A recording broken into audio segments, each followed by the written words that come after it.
আসসালামু আলাইকুম, সবাই কেমন আছেন? আশা করি যে যেখানে আছেন ভালো আছেন, সুস্থ আছেন। আমিও ভালো আছি। সবাইকে স্বাগতম আমার ছোট্ট পরিবারে।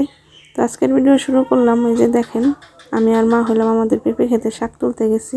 তো পেঁপে খেতে হলো অনেক সুন্দর শাক হয়েছে। তো এই শাকটাকে আমাদের এলাকায় গোটা শাক বলে। তো এই যে দেখেন মা তুলতেছে। তো কার এলাকায় কি বলে এই শাকটা অবশ্যই কমেন্টের মাধ্যমে জানাবেন। আর এই শাকটা খাইতে কিন্তু অনেক মজা।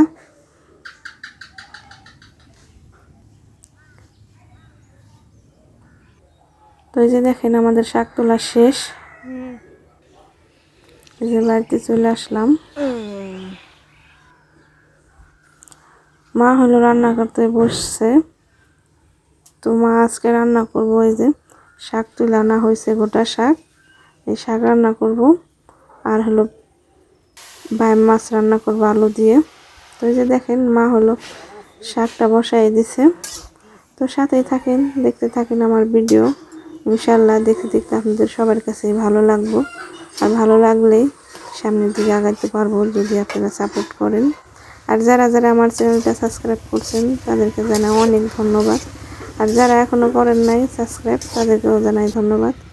কারণ ভিডিও দেখতে থাকেন, ভিডিও দেখতে দেখতে অবশ্যই আপনাদের কাছে ভালো লাগবে। আর ভালো লাগলেই আপনারা পাশে থাকবেন। তো এই যে দেখেন শাকটা হলো এখন বাগারে দিয়ে দিব। তো আমাদের এলাকায় আমরা বাগারি বলি। এই যে দেখেন,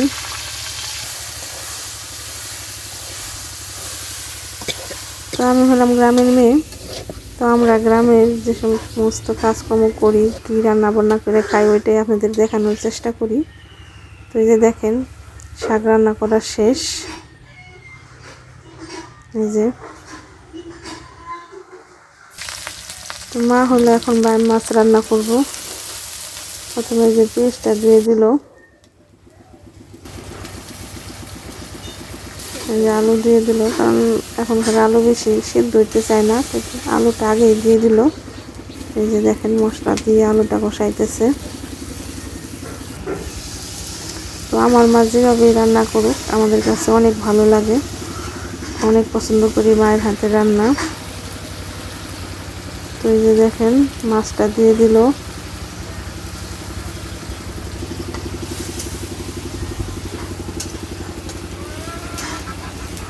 তো আমি হলাম গ্রামের মেয়ে, কথা তো গোছায় বলতে পারি না।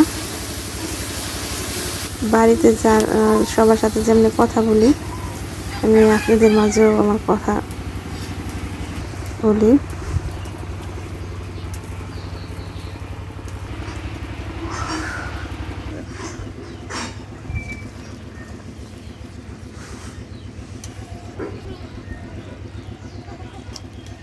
সামান্য পরিমাণে একটু জিরার গুঁড়া দিয়ে দিল।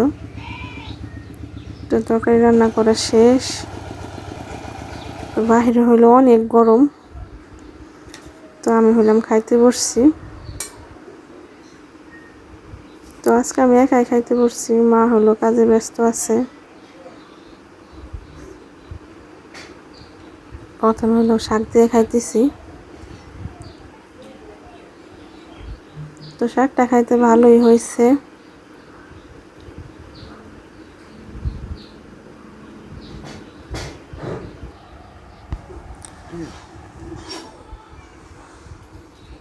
তো এখন হলাম তরকারিটা নিয়ে নিলাম। তো ভালো থাকবেন সবাই, আল্লাহ হাফেজ।